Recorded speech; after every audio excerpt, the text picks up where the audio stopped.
A $3 factory rebate on the JetX Power Spray Washer. Look for this product at these fine stores. Quality diamond jewelry, engagement rings, stylish men's rings, anniversary rings, and more. Remember the 4 C's, your guide to diamond quality and value. Available at Capri Jewelers. Introducing the perfect snowblower for the average homeowner. The 5-horsepower John Deere. Narrow enough for tight spaces, yet clears a 2-foot path. It handles like a smaller machine, but throws snow as well as a big one. And since it is a John Deere, it won't let you down when the snow won't let up. The 5-horse John Deere. Now there's no reason the average homeowner has to settle for the average snowblower. Rentham Nursery, Route 1A in Rentham, Mass., Monday through Saturday, 9 to 5:30, Thursday. On Speedweek, an Australian reigns on the Irishman's Parade. A New Englander reigns at home. And a Californian loosens the reins on his Capri. This and more next on Speedweek.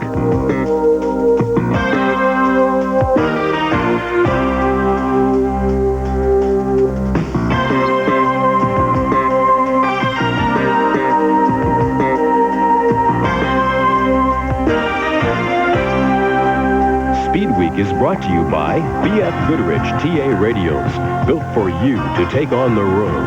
And by Busch Beer, the beer with a taste as smooth as its name.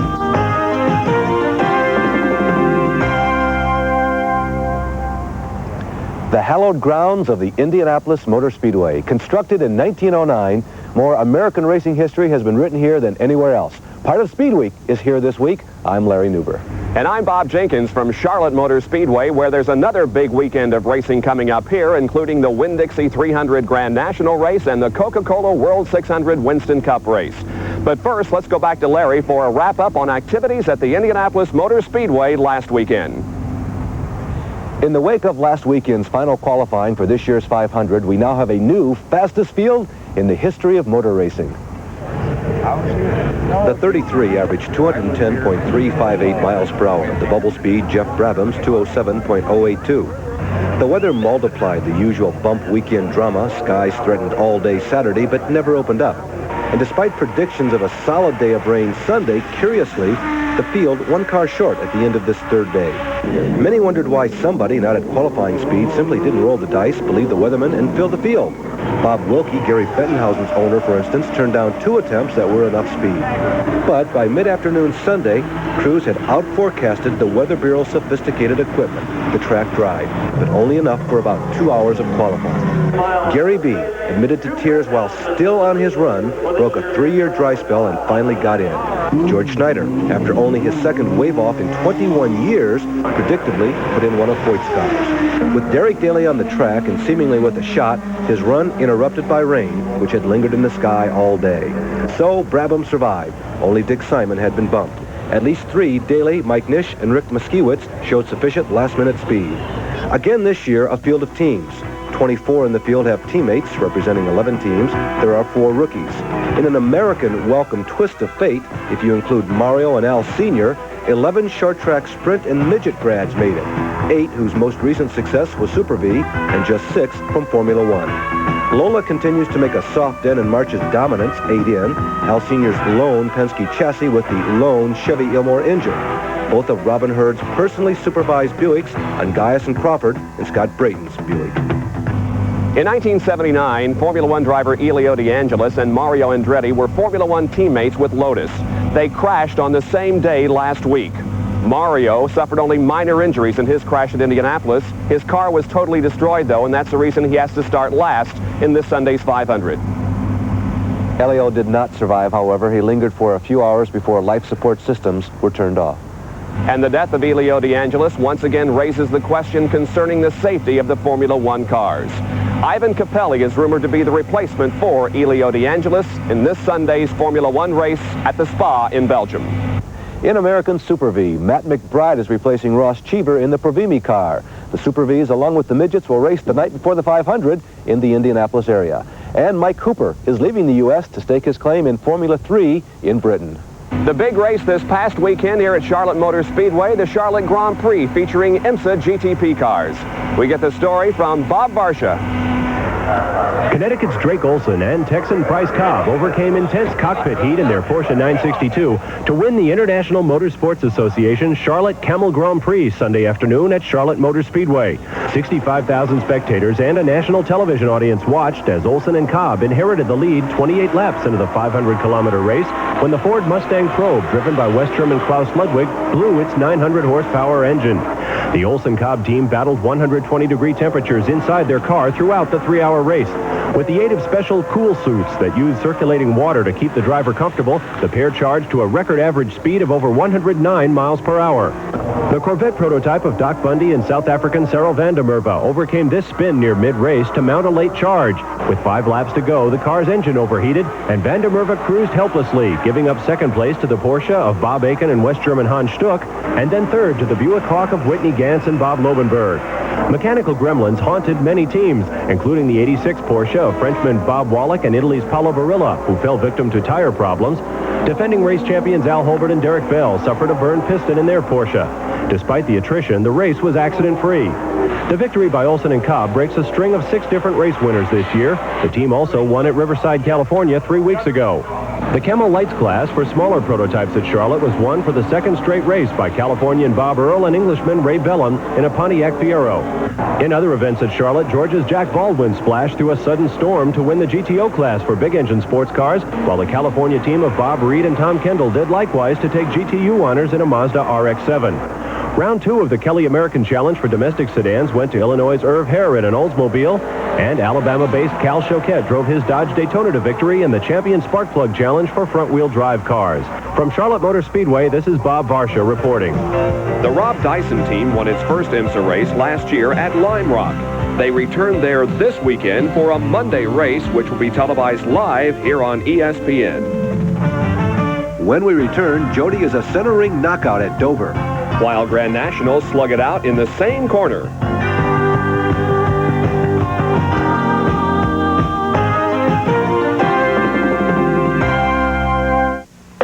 When you take on the track, you're taking your tires to the limit. BF Goodrich started it all, testing street radials in races like this and like this. The more we race, the more we prove what a tire can do. On cars like this and like this. BF Goodrich TA radials, built for you to take on the road. Fuel-injected Dodge Lancers come with optional turbochargers, and you can't expect that kind of power to stay put. It's the boys' night out, and they're cruising around. The boys' night out, and they're doing the round. They're revving up, heading out, looking for fun. Get real American values with up to $1,000 back on all new 86 American-made Dodge cars. When you replace ordinary spark plugs with Bosch Platinum plugs, you may not notice the change immediately. The quicker starts, the smoother acceleration, the extra performance only pure Platinum delivers. So how long will it take you to notice the improvement Bosch Platinum plugs make? About that long. Bosch Platinum, the ultimate spark plug. Watch Nesbitt & Company. Compelling conversations with today's corporate leaders. An exclusive series on Nation's Business Today. Weekday mornings on ESPN. See one of the most exciting collegiate championships live. It's a shootout for the Division I tennis crown at high noon, Sunday.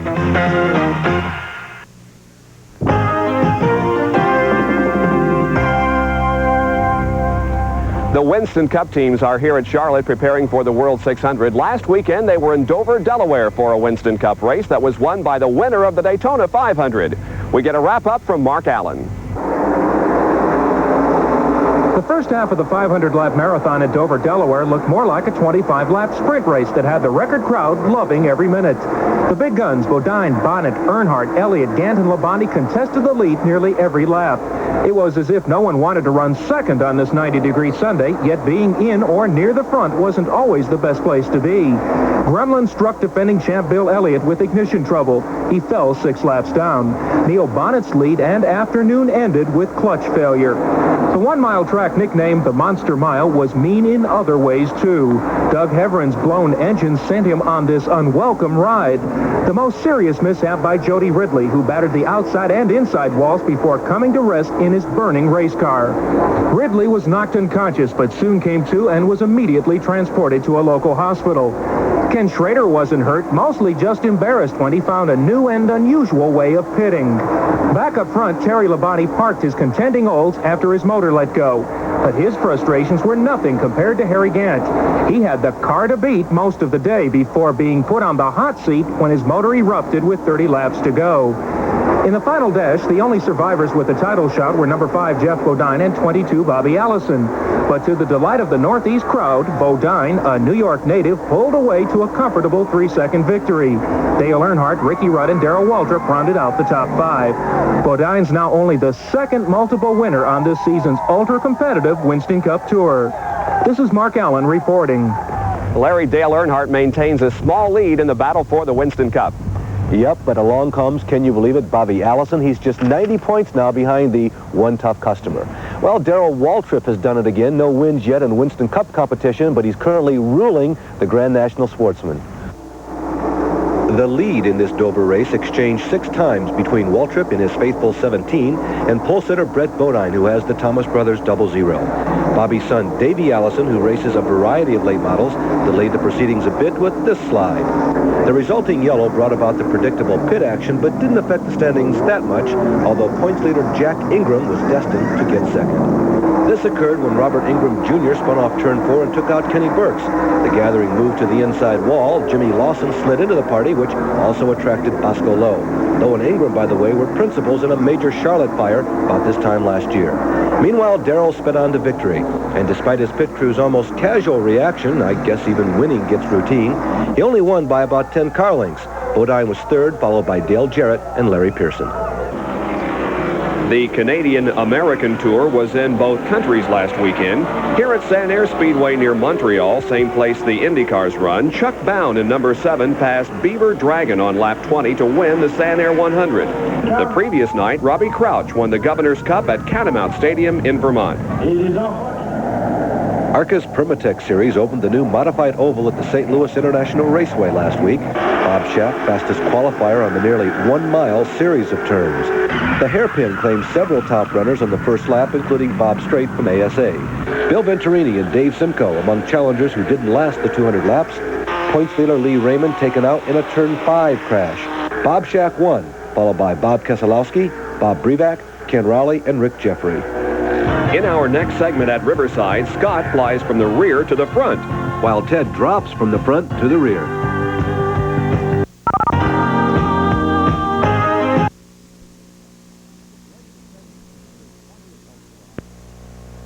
Do you want to spend 20 years of your life in the same standard mattress?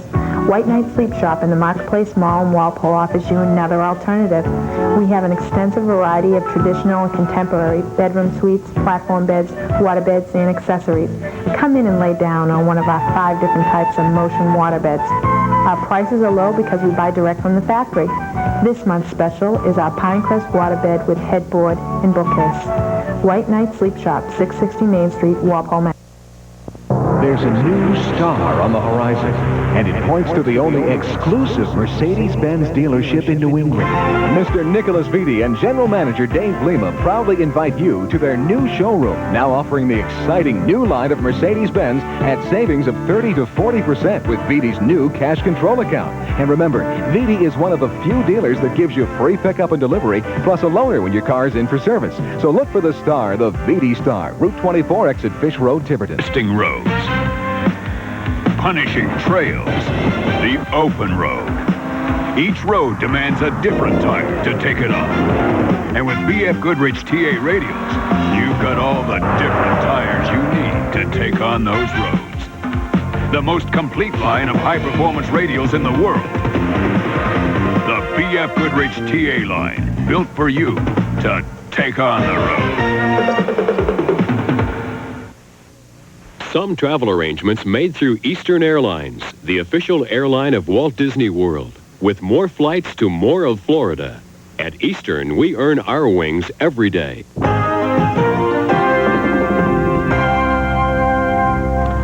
I know it seems late, but SCCA's Trans Am season finally kicked off last weekend in Riverside. The combatant, the new Mercury Mercure of Pete Halsmer, a Jack Roush car. Teammate Chris Neifel, a trusty Mercury Capri. Well-wishing former teammate Wally Dallenbach Jr., whose cool suit steers a Camaro. Paul Newman in his potent Nissan, and his stablemate, the venerable Jim Fitzgerald.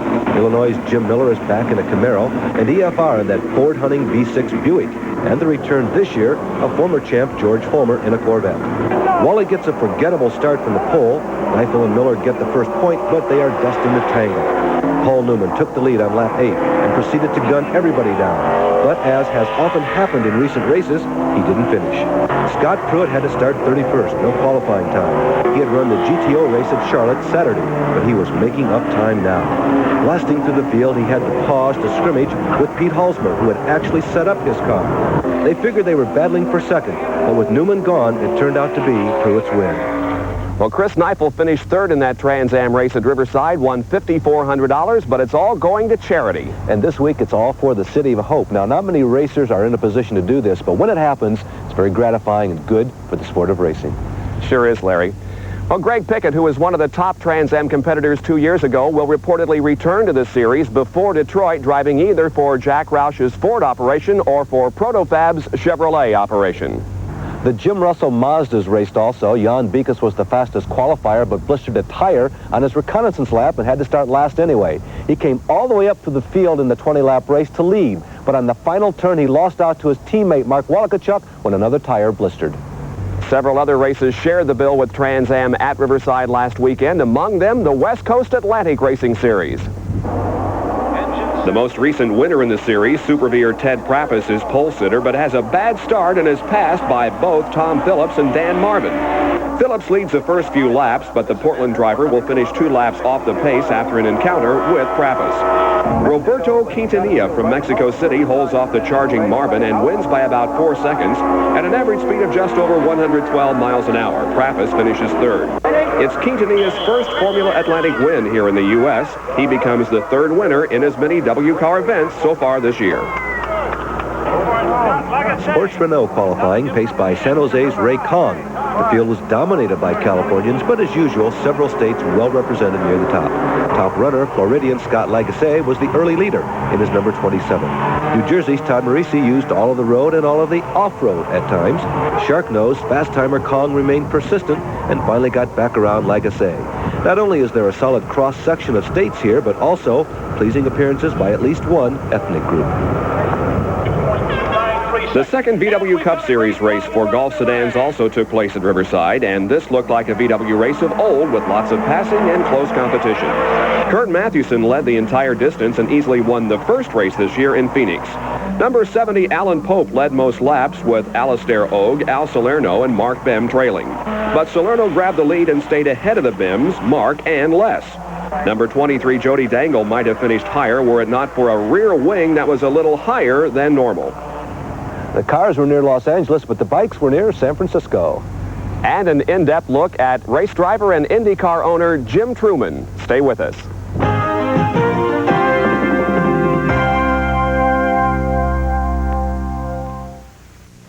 The end of the road is just the beginning when you take it on with these BF Goodrich TA radials. The radial all-terrain, the mud terrain, the sport truck TA. Last year, they took more major off-road races, more than any other tire. When you take on country where it's a long walk home, make sure you put on tires that can take it. BF Goodrich TA radials, built for you to take on the road.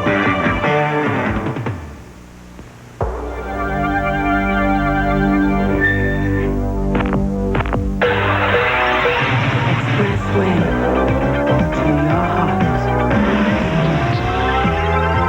Expressway. Dodge Daytona Turbo Z. It'll be an expressway to your heart. Get real American values with up to $1,000 back on all new 86 American-made Dodge cars. When the big Q flows, America goes. You the Mr. Bailey that's selling the car? You buying? Depends. How's it run? Great. Always on Quaker State. That's good. Quaker State means performance. You can depend on quality. I've heard that. One-of-a-kind formula. Stable viscosity. Keeps flowing. Protecting. You sold me. The car? And the oil. Quaker State. The big Q stands for quality. Always has, always will. The race is on for the Formula One World Driving Championship Sunday on ESPN. The Grand Prix of Belgium features point leaders Alain Prost and Ayrton Senna competing in the world's most dangerous sport. The Grand Prix of Belgium, Sunday on ESPN. Monday, new track records could be set by the World Endurance Driving Champions. The IMSA Camel Grand Prix from Lime Rock, live Monday on ESPN.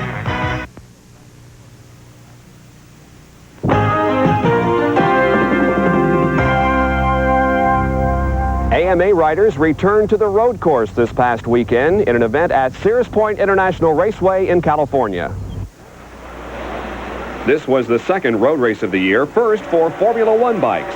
Wayne Rainey on Honda number 6 got the whole shot at the drop of the green, but by the end of lap number 1, number 34, Kevin Schwantz had the lead. 4 bikes battled wheel to wheel: Schwantz, Randy Renfro, South African Court Ballington, and Rainey. Schwantz pulled to the pit area, leaving a 3-bike contest. In the final laps, Ballington, former 2-time 250 and 350cc world champion, bounced back from a 2-year retirement to pass Renfro and win. Ballington called it as good a victory as he's ever had in American or Grand Prix racing. Super is an adjective normally related to highly modifieds, but not so in the AMA new Superbike rules. In the Superbike segment, rules this year dictate that the bikes must be closer to factory stock than in recent years. Honda factory rider Fred Merkel beat Honda dirt track specialist Texan Bubba Schobert. Merkel, the 1985 AMA Superbike national champ, said, "I just rode a comfortable race after I found out Rainey and Schwantz had gotten docked." Wayne Rainey and Kevin Schwantz were both penalized a lap after passing on the yellow flag. The yellow was followed by a red when Scott Gray crashed hard in turn 9. Gray was taken to Sonoma Valley Hospital with a possible arm and ankle fracture. In other racing, Californian Don Green rode yet another Honda to win the Formula 2 segment. And in the Battle of the Twins final, North Carolina's Gene Church rode a Harley-Davidson to victory. The repaving of Michigan International Speedway is almost completed. We wonder how fast the Indy cars will go there later this year. Michigan International, of course, is owned by Roger Penske. Now, the only other man to own both an IndyCar team and a racetrack is Columbus, Ohio's Jim Trueman. True Sports was started in 1982. It's grown from 9 employees then to 22 now and is one of the top IndyCar teams. Driver Bobby Rahal was handpicked by Trueman. Bobby is part of he's more than a driver. He's part of the team. He aids in sponsorship, chasing, as it were, and things like that, and he's very good at it. So it's not a typical arrangement by any means. If Bobby were to get hurt or quit tomorrow, I don't know what I necessarily would decide to do at that point. True Sports has been working recently with Ferrari's IndyCar effort. Prior to becoming a car owner, Jim himself won 3 division championships, and he continues as an active driver. This business complex in Columbus is headquarters for Red Roof Inns, which Jim started in 1968. In 1981, he purchased Mid-Ohio Sports Car Course and has put millions of dollars back into that operation. I think our ultimate goal is to have anybody that's ever been there have the feeling that they're at the nicest racetrack there is. The Jim Trueman story is not all happiness. Jim is a cancer victim, but says health problems only change schedules, not an optimistic attitude about life and people. My version of success is to see how many other people I can help be successful, and it's very gratifying. Jim Truman's birthday is this Sunday. The perfect gift, a 500-mile race win. Here's this week's trivia question. Since USAC sanction began in 1956, what chassis has the most Indy 500 wins? A. March, B. Eagle, C. McLaren, D. Watson, or E. Penske? I'll have the surprising answer next.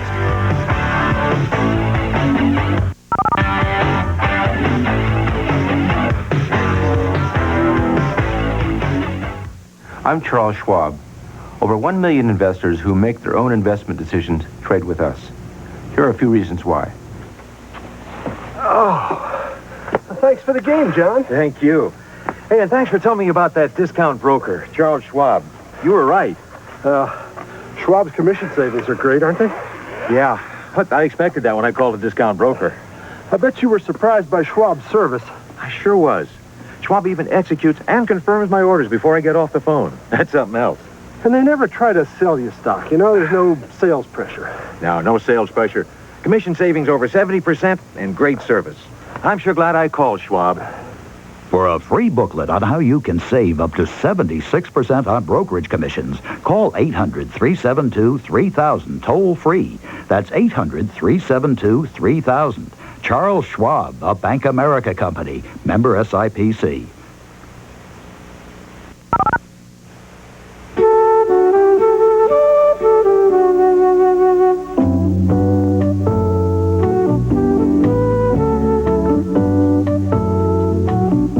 Like to draw or paint or maybe just sketch or doodle? Well, if you do, chances are you have the interest needed to become a serious art student. And here's how you can find out.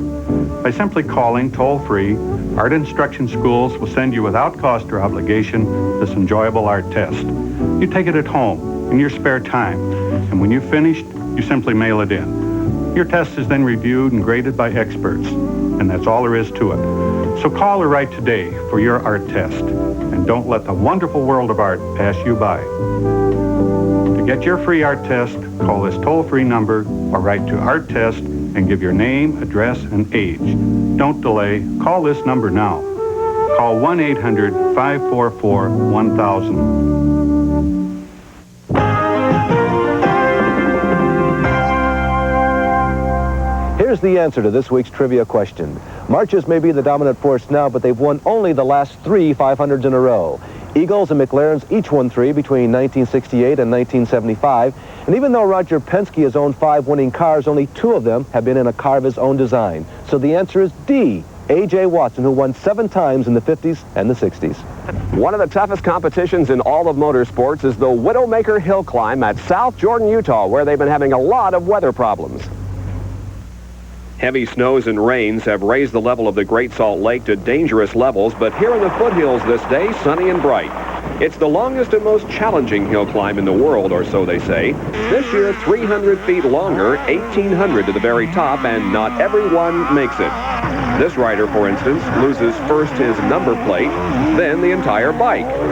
And this year, only a handful of the 350 entrants from 22 states in Canada were able to claim victory. And those that didn't, well, it's a long walk back down. Of all the stories on Speedweek, that and the Blackwater Scramble seem to generate as much response as any. Next week, reports on the Indianapolis 500 and the World 600 from Charlotte. I'm Larry Newber. And I'm Bob Jenkins. Also, don't forget the live IMSA race this Monday here on ESPN. Larry and I will see you next week on Speedweek.